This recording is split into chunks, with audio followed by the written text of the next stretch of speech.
सोनानै समाव नोंनि जानगारावा बर' बिमाखौ सिबिनो गावखौ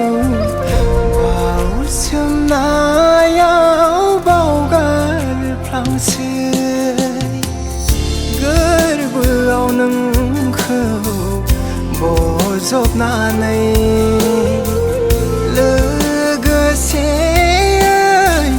बै रुगुं सहैनो आसायै आगान सुरो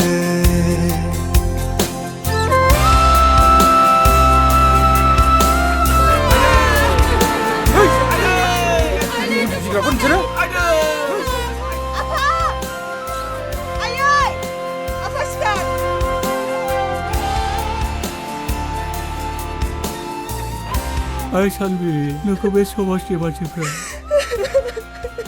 रावबो हेफाजाब होनो फैनाय नङा नों हरनि समावबो सोरां मोनबाय नोंखौ सेराव लोगो मोनना दुखुनि समावबो एसे सुखु